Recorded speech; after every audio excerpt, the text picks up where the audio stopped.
all started with a green logo, a simple lime slice. Innocent enough, right? Click it, and boom. You've just opened a gateway into everything. Every song you've ever heard on the radio, every movie trailer you couldn't find anywhere else, every bootleg track with misspelled titles and terrible sound quality. Your favorite album? Free. The entire Linkin Park discography? Free. SoldierBoy.mp3 that turned out to be Bill Clinton saying, "I did not have sexual relations with that woman"? Also free. This wasn't Spotify. This wasn't Apple Music. This wasn't even Napster. This was LimeWire. If you grew up in the late 90s or early 2000s, when broadband was still new and 40 gigabyte hard drives were considered huge, LimeWire was the ultimate cheat code. It was freedom. It was lawless. It was chaotic. And most of all, it was ours. You didn't just download music on LimeWire. You discovered it. You risked your entire family computer for it. You clicked suspicious .exe files. You prayed your parents wouldn't check the desktop.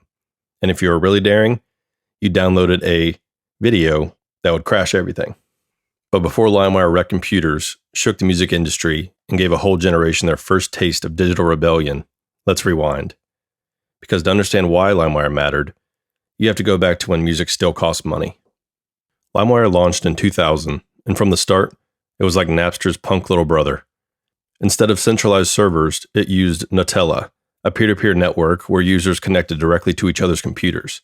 No middleman, no filter. Just you, your search bar, and an ocean of unmoderated MP3s. The interface was basic, kind of like a Windows Explorer on energy drinks. You type in a song, hit search, and get a massive list of results. Some were legit, some mislabeled, and some were viruses wearing trench coats. And yet, it worked. You wanted Get Down by Lil Jon? Download it. You wanted that Linkin Park and Jay-Z remix before it was official? Download it. You wanted Into Club 34 different times, each with a slightly different file size and audio quality? Yep, you download them all and you figure it out later. File names were weird. Typos were everywhere. Half the time, you got to a live version or a radio rip with DJ shoutouts every 10 seconds. But it didn't matter. You were 13, sitting in front of a glowing CRT monitor, pirating music with the same thrill people used to feel bootlegging whiskey. You felt like a hacker. And you were building your own music library all from scratch. But LimeWire wasn't just fun, it was dangerous. Downloading a single file felt like playing Minesweeper. You never knew what you'd get. Sometimes it was exactly what you wanted. And sometimes it was corrupted audio. And sometimes, the worst, was a Windows destroying virus in disguise.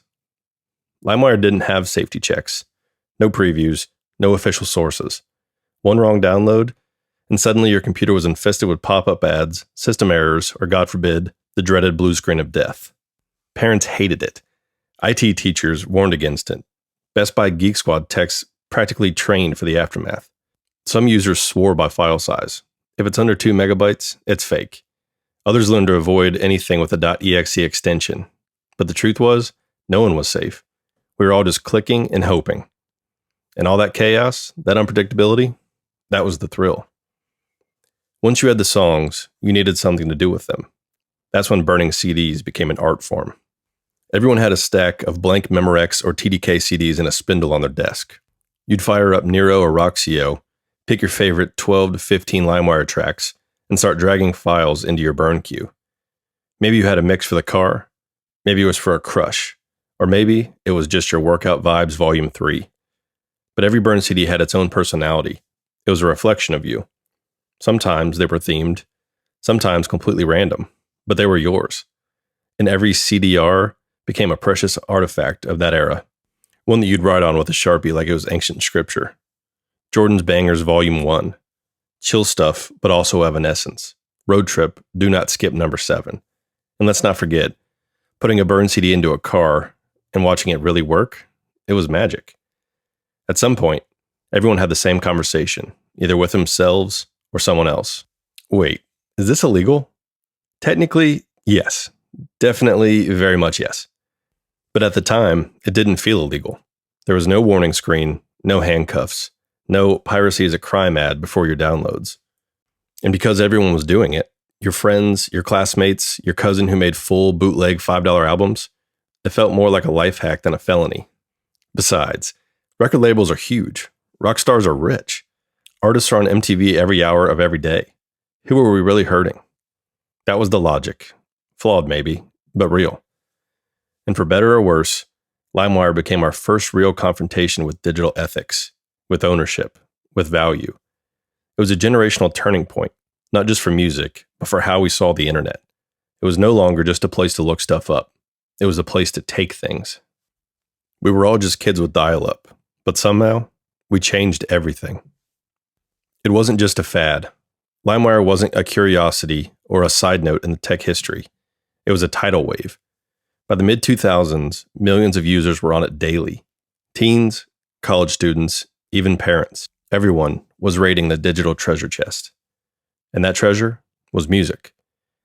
LimeWire became the de facto record store for an entire generation. Free, instant, and endless.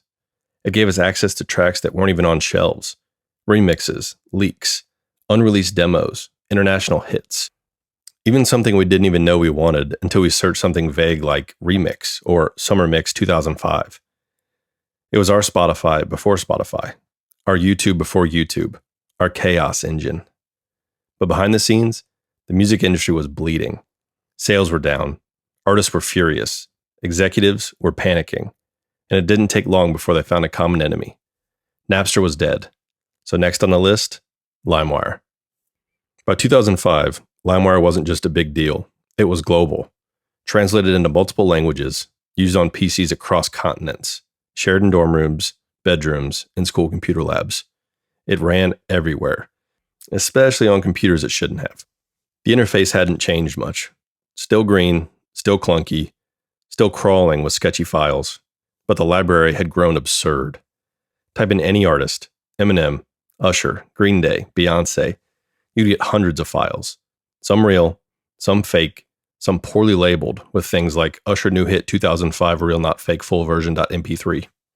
You had to learn how to spot the fakes.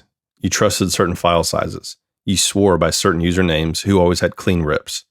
LimeWire users developed instincts like digital survivalists. And while we were burning mixed CDs and making playlists for our iPods, we didn't realize we were a part of a massive cultural shift. For the first time in history, the youth weren't dependent on the radio, record stores, or MTV for that matter, to access music. They had LimeWire, and the industry could not compete. The Recording Industry of America, or the RIAA, wasn't amused. They'd seen Napster burn, but LimeWire had been flying under the radar for longer. It was decentralized, harder to kill, and more deeply embedded in pop culture. The RIAA started swinging. At first, they went after users. You may remember the headlines. 12-year-olds being sued for thousands of dollars. College kids dragged into court. Parents furious that their kids' 50-cent downloads had racked up legal fees. The goal wasn't to win every case. It was to scare the hell out of everyone. And it kind of worked. People started being more cautious, more paranoid. Torrenting started to replace LimeWire because it felt more elite, more underground. But LimeWire, it kept growing. So in 2006, the industry did what they really wanted to do. They sued LimeWire itself. The RIAA's lawsuit hit like a thunderclap. Their argument was straightforward. LimeWire had enabled mass copyright infringement, knowingly, and they profited from it.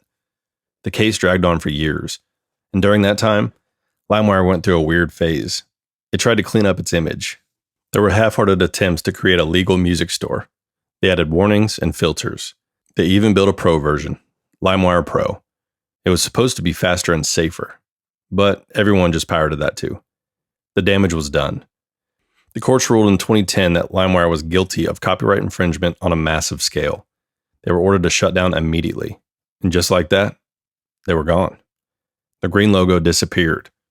The download links died. And a whole generation blinked in stunned silence. The empire of free music had collapsed. Of course, the LimeWire spirit didn't die that easily. Right as LimeWire shut down, users flocked to its clone, FrostWire. It looked the same, worked mostly the same, and let people hang on to the experience a little bit longer. But it wasn't quite the same. The magic was fading. By then, BitTorrent had taken over the underground. Instead of one program, people used sites like the Pirate Bay or Demonoid, paired with uTorrent or Transmission. It felt colder, more technical, Less kid in a bedroom and more hacker in a hoodie. But for many, the era of LimeWire had been more than piracy. It had been personal. That's what made the shutdown feel like they were losing an old friend. You knew it was dangerous. You knew it probably wrecked your family computer more than once, but still, it was yours. The final track on every burned CD, the blurry live versions, the misspelled mystery files, the songs with static in the background and awkward DJ ad-libs. It was chaos, but it was home. Here's the twist. LimeWire didn't just break the music industry, it rebuilt it. Before LimeWire, artists were tethered to record labels. The only way to get your music you heard was through the radio, MTV, or a shelf space at Tower Records. It was a bottleneck. LimeWire, for all its legal and ethical mess, helped dismantle that system. Suddenly, independent artists could blow up. Word-of-mouth sharing became a real phenomenon. Fans could circulate a song, a mixtape, a freestyle. No middleman required. It was a preview of what would come next. SoundCloud, Bandcamp, and YouTube virality. And LimeWire also forced the music industry to evolve. Without LimeWire, there's no iTunes store, no Spotify, no streaming culture, no on-demand era where you can play anything, anywhere, instantly. The record labels didn't adapt because they wanted to. They adapted because they had to. They watched us all run wild and realized the fences were never going to work again. LimeWire broke the rules, but it also broke the mold. One of the most bizarre and hilarious parts of the LimeWire era was the epidemic of mislabeled files. Songs that were tagged with the wrong artist, sometimes by accident, and sometimes on purpose. Yellow Card, Ocean Avenue, was mislabeled as Blink-182.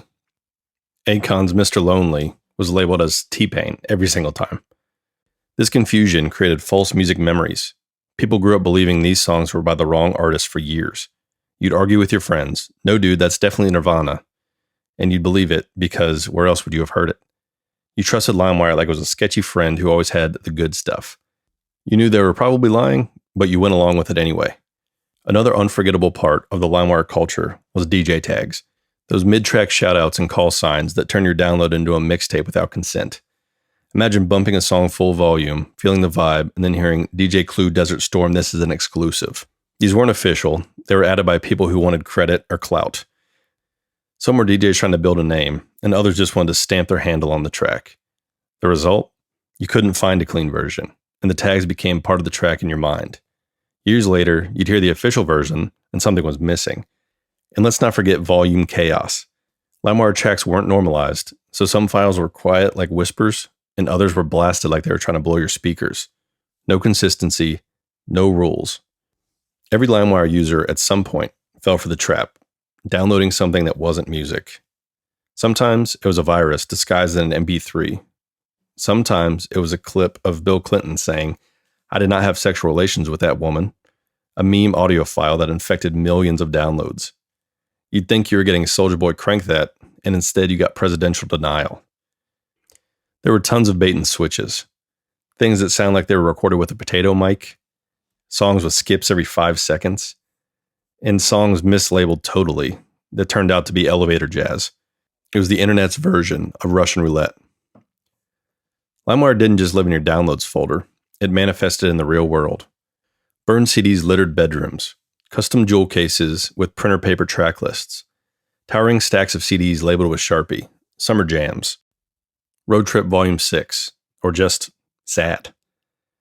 You trade them like baseball cards, give your crush a mix, bring one to the party, throw one in your car's visor and pray that it didn't skip on track 8. People curated their collections like they were building personal radio stations. And since every single CD had limited space, it meant choosing carefully. Your 12 songs had to mean something.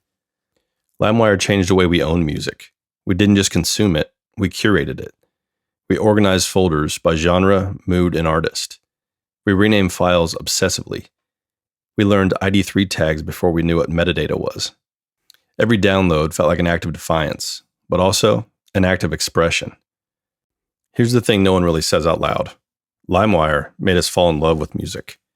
Not because it was free, but because it was endless. You weren't limited to what was on the radio or MTV. You could find the deep cuts, remixes, acoustic versions, the B-sides, things the label didn't want you to have. It turned casual listeners into obsessive crate diggers. You heard of a new song at school? It was on LimeWire that night. A friend burned you a mix with a track you didn't know? You found the artist's full album by the weekend. It created a musical arms race. Who could discover the best new song? Who had the rarest remix? Who had the clean version? And who had the explicit? And in that sense, LimeWire was the first algorithm. Not a computer one, but a human one. Based on trust, luck, and recommendation. It wasn't clean, but it was real. And for many of us, it built the foundations of our playlists forever. We never thought of ourselves as rebels. We weren't consciously trying to dismantle the music industry. But LimeWire made us feel like we had taken control. Like we weren't just passive consumers. We chose what we wanted, when we wanted it, and how we wanted it. We organized folders full of genres: sad rap, pop punk, chill late night, hype workout. We renamed files, edited ID3 tags, added album art manually. We curated. We became our own DJs. Even the act of fixing a bad file, replacing a mislabeled track with a real version, felt empowering. LimeWire trained us to think about music not just as fans, but as collectors, fixers, and editors. And yeah, sure, maybe it wrecked a few of our parents' computers. Maybe it was illegal. Maybe we learned more about viruses than any 13-year-old ever should have.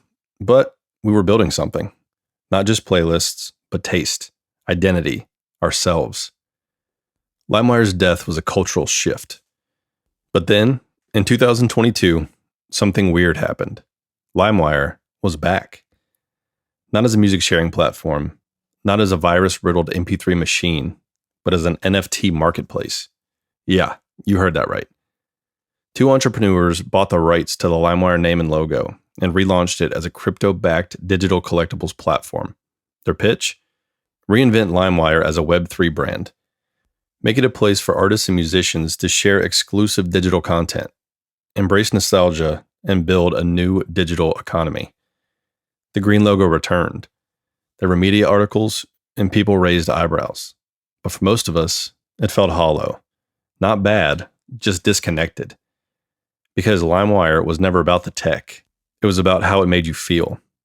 About sitting in front of a chunky monitor with your heart pounding, waiting for that file to finish, you could hear the song that had been stuck in your head for a few weeks. You can't mint that. You can't tokenize that. Today, LimeWire lives on not as a platform, but as a shared memory. Part of the cultural shorthand for anyone who grew up in that weird window between dial-up and streaming. It pops up in memes. LimeWire walked so Spotify could run. I gave my family's computer 32 viruses just to hear Smack That by Akon.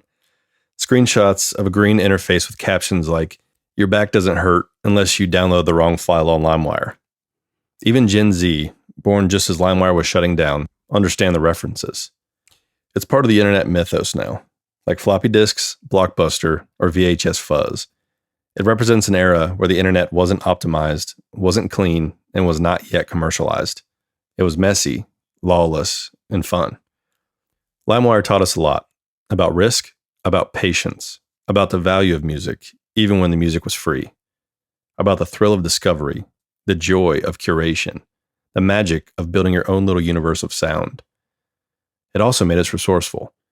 You could survive LimeWire, decode file names, dodge viruses, trim audio, organize a 700 megabit playlist to fit on one CDR. You could survive anything online. And we carried that energy with us to streaming platforms, to social media, to how we discover, share, and love music today. When you make a playlist now, even on Spotify or Apple Music, a piece of LimeWire is still in there.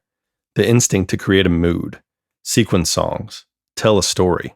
You don't just play music. You arrange it. You feel it. You can't download music the same way anymore. Not really, anyway. There's no danger in clicking on a Spotify track. There's no mystery. You know what you're getting. The album art loads instantly. The track is clean. The credits are accurate. The volume is normalized. It's great. It's perfect. But it's not the same. LimeWire gave you something else. An adventure.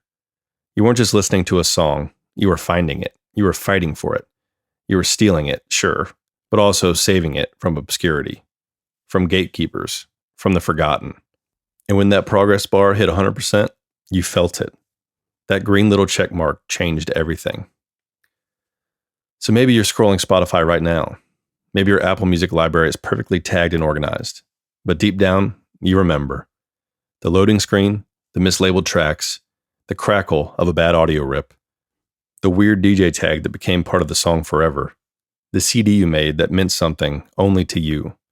You remember LimeWire, not because it was illegal, not because it was easy, but because it was yours. This has been Retrowaved, a deep dive into digital mischief, music discovery, and the moment we all learned how powerful and dangerous a single green logo could be. Thank you for listening, and until next time, keep rewinding.